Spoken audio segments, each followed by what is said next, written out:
Hello, Mavs. Welcome back to another episode of The Update, where we put the U in CMU-TV. I hope you guys aren't too groggy this week because of daylight savings last night. Losing an entire hour of sleep really did me in today. And if you are tired, don't worry. You'll have plenty of time to sleep next week during spring break. It's finally here. I can't believe we're already in week 8 of classes. Roll it.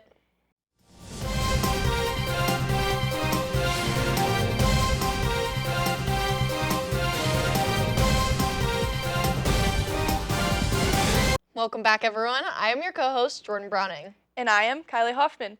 I hope everyone had a great last week, and without further ado, let's get into all that's happening this week here at CMU. This past year, the game Mafia has become increasingly popular with the younger generations. The goal of this game is to seek out who the killers are. The killers go through and eliminate a player every round and try to deceive the other players who are actively trying to guess them. Its setup is extremely similar to the reality TV show Traitors that Rob Ross from Love Island recently won. If this sounds interesting to you, you're in luck, as CAB will be hosting a Club Mafia game. All clubs at CMU can enter as many participants as they want. If a member from your club stays alive during a round, they will receive a point. At the end of the epic Mafia game, the club with the most points will walk away with $500. If you haven't played Mafia, I strongly suggest attending this event. CMU-TV, however, will not be there, as I tend to cry whenever I lie to anybody during this game. You can join CAB and others from 6 to 8 p.m. in UC rooms 223, 224, and 225. On Tuesday, the Associated Student Government will be hosting a Meet the Orgs fair in the plaza from 11 a.m. to 4 p.m. This event is designed with the goal for individuals who are looking to be more involved to gain a better understanding of all the opportunities offered on campus. If your student org is looking for more individuals, this is a great opportunity for recruitment. Also on Tuesday, CMU's Montrose campus is hosting public health across Africa, Asia, and the USA. Dr. Ahmed, who is currently the Montrose County Public Health Director, will be presenting on the public health challenges across the 3 countries. Many countries, especially in Africa, Asia, and the US, have troubles with managing infectious diseases while balancing rising rates of diabetes and heart disease. Dr. Ahmed would like to spread awareness and provide information to the people with the goal of saving lives. You can join him and many others at Montrose from 6 to 7:30 p.m. in Cascade Hall.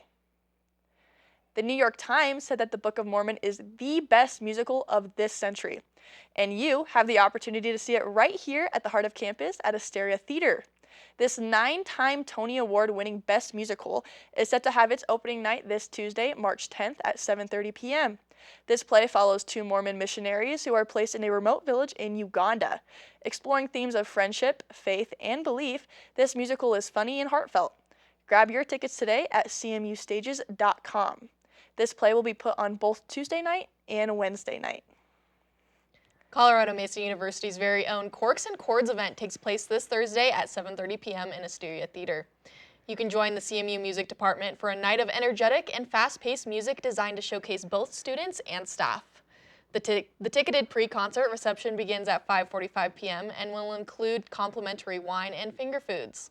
A presentation celebrating 100 years at CMU will follow shortly after and lead up to the main event beginning at 7:30 p.m. Grab your tickets today at tickets.coloradomesa.edu. The Programming Activities Council is hosting a slime night from 6 to 8 p.m. in Book Cliff Cafe this Thursday. If the stress of midterms is getting to you, come join PAC and friends to take the edge off. All supplies needed will be provided by PAC. If you're interested in attending medical school but aren't sure what to expect or want to gain a little more knowledge of what it takes to get into these elite programs, you could stop by GEMS Q&A for medical residents. The Graduate in Medical Science Club is hosting this event from 6 to 7 p.m. in Woburn Room 160 on Wednesday. The guests of this event will be joining over Zoom. If you're interested in this club, you can contact GEMS through presence or by showing up to their weekly meetings hosted at 6 p.m. bi-weekly. Got some artistic skill? The National Alliance on Mental Illness is hosting Chalk the Walk for Kindness from 11 a.m. to 2 p.m. on Thursday. Stop by the plaza to write inspiring messages to help your fellow students get through the hardest parts of midterms. If you're struggling with the stress of midterms or school overall, feel free to stop by the plaza to receive some uplifting words of encouragement.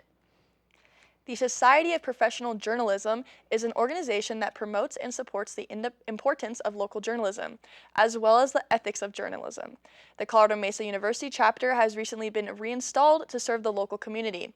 Many young aspiring journalists are members of this club and aim to spread awareness about the importance of free flow information and First Amendment rights. The club is spreading awareness of Sunshine Week by tabling in the plaza from 11 a.m. to 2 p.m. Monday and Wednesday. Grab a PB&J with SPJ as they aim to raise funds for their club. Sunshine Week itself is a nonpartisan collaboration among groups in journalism, civic, government, and private sectors that promote the importance of public records and open government. Make sure to stop by the plaza and support this amazing club. The Banff Center Mountain Film Festival World Tour partnered with the Rotary Club of Grand Junction for the 10th year to show films for 4 nights. Peyton Wade wrote that over 2,300 people were in attendance of the 4 shows. The outdoor program here at CMU was invited by the Rotary Club of Grand Junction. The invitation acted as a recognition opportunity for the program as the film festival itself highlights the outdoors. The event took place beginning February 11th and ending on the 14th, and the 6 short films were viewed at the CMU Meyer Ballroom, Delta Egyptian Theater, and the Avalon Theater. Do you say thank you to your chatbot? According to C-Proofing, nearly 883 people use ChatGPT. I'm sure you can even name a few individuals that primarily use AI to complete their assignments in class they are paying to learn material in.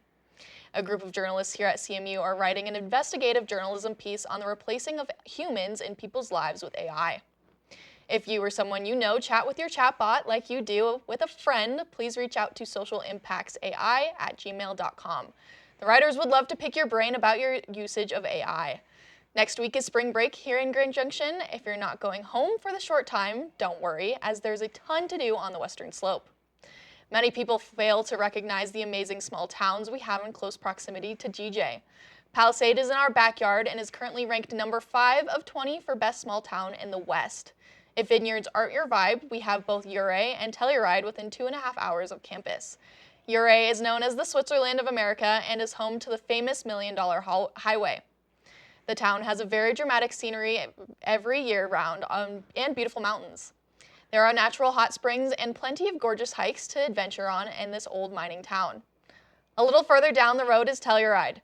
Telluride is a world-renowned ski resort that is known for its stunning scenery as well. The small town has plenty of breathtaking hikes to go on and even a cute main street full of boutique shopping. A favorite local thing to do is the free 13-minute gondola ride up the side of the mountain. March is Women's History Month. This month and always, we celebrate the amazing women that have shaped the world as we know it today. There's no better way to honor the successes and sacrifices of U.S. women than by celebrating the achievements of women in sports. Simone Biles and Sha'Carri Richardson both contributed strongly to the record-breaking attendance and revenue of the 2024 Olympics. In the NCAA alone, in the 2024 school year, there were 242,341 female athletes competing in their respective sports. Speaking of the NCAA, in 2023, there were over 25,000 more fans at a volleyball game than fans who attended the 2023 Super Bowl. Wow. The most recent women's triumph included the USA hockey team taking gold at the 2026 Olympics. March also sees the kickoff of the She Believes Cup, a round-robin soccer tournament that is hosted by the U.S. as a campaign to empower girls. Team USA is currently sitting at the top of the leaderboard. Let's dive into U.S. women's soccer. A feature film is currently in development at Netflix focusing on the U.S. women's national soccer team World Cup win in 1999. So what's the fuss about this World Cup win?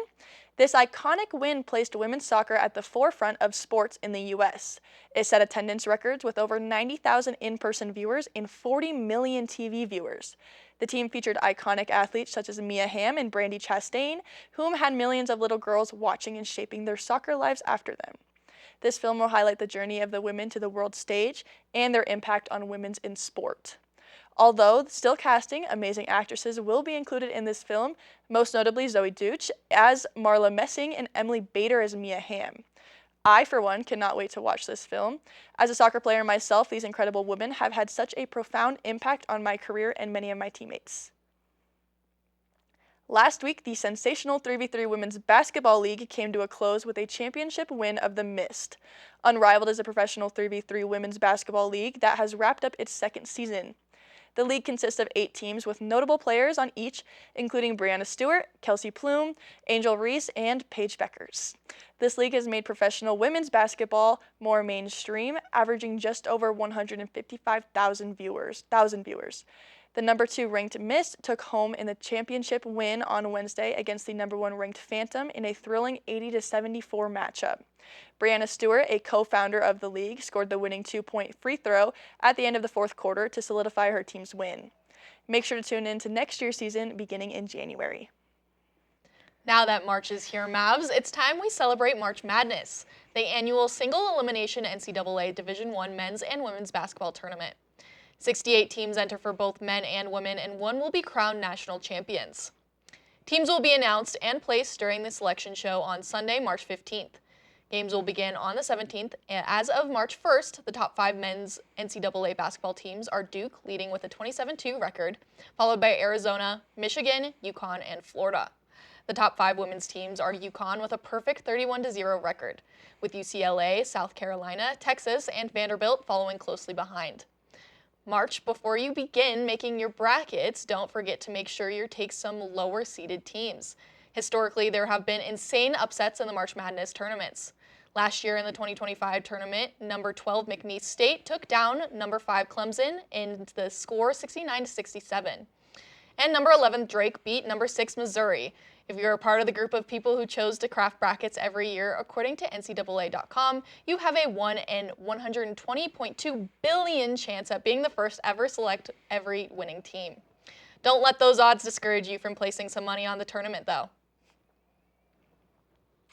This upcoming week is Sunshine Week. Sunshine Week is a nationwide celebration that highlights the importance of an open government and freedom of information. It brings awareness to the importance of local journalism.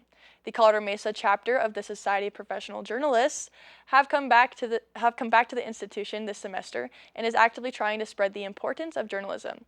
Let's take a closer look with the org's Vice President Lanai Barlett and send it over to host of Curbs Corner, Branson Kaiser. Hello everyone, and welcome back to Curbs Corner. Today, we're joined by special guest, Lanai. How are you, Lanai? I'm good. How are you? Well, I've heard recently that you've taken a new role with the position with the school. Can you tell me about what Society of Professional Journalism is? Yeah, so the Society of Professional Journalists, we are a group of people who, a lot of us are mass communications majors, and a lot of us want to study journalism and go into that field. And so the on-campus club is a lot about how we get there, and we work on things like the Crite and Horizon and all of that. A lot of us take part in those types of clubs that are also on campus, and it's just, this club is the club where everyone sort of gets together and we have a bit of a community in a sense of relation to that. Awesome. Can you tell us a little bit about your upcoming events for this semester? Yeah, so next week we're hosting some tabling in the plaza. We're doing PB&Js with SPJ, so come get your sandwiches and join us. And we're celebrating Sunshine Week. We're counting down the days for that and celebrating our Open Records Acts and open government. Awesome. You talked about Sunshine Week a little bit. Can you elaborate more on what entails with Sunshine Week? Yeah, so Sunshine Week celebrates and commemorates sort of the importance of having open records and having an open government and being able to not protest the government, but be aware of what the government is doing behind closed doors. So instead of the doors being closed, the doors are open to let sunshine in, so hence the name Sunshine Week. What's your long-term goals for the club SPJ? So eventually we're going to try and get to the big Society of Professional Journalists conference, but for right now our short-term goal I think is to get to the regional conference and to really build our club up and make it known what we're here for and what we do. Awesome. I love that you guys are trying to build up a club here. I personally am joined with SPJ as well, so I'll be with you for all those events too. My final question for you is, what do you want the culture to be like around SPJ? I think we're really trying to create a community and a connection between the different clubs. Not that there isn't one already, but I feel like there's a lot of separation in the different mediums that are used on campus. And so I think our goal with SPJ is to make it seem like we're all working together, because that's how it works in the real world. The radio, the TV, newspapers, and magazines all typically report on the same things. A community joined by one, basically. Yeah, that's awesome. The goal. Sweet. Well, that's all the time we have today. Thank you so much, Lanai, for coming out. Thanks for having me. We'll send it back to you, Kylie. Thank you, Branson. As members of the Society of Professional Journalists, we would like to highlight this amazing organization. It is full of so many young writers with large aspirations. If you or anyone you know would like to join, you can attend our bi-weekly meetings every Tuesday at 5:30. Here at CMU-TV, we go the extra mile to keep you informed on what is happening around campus and the local community. Thank you so much for watching this week's episode of The Update. I have been Jordan Browning.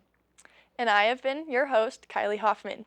Keep it classy, Grand Junction, and as always, remember to stay updated.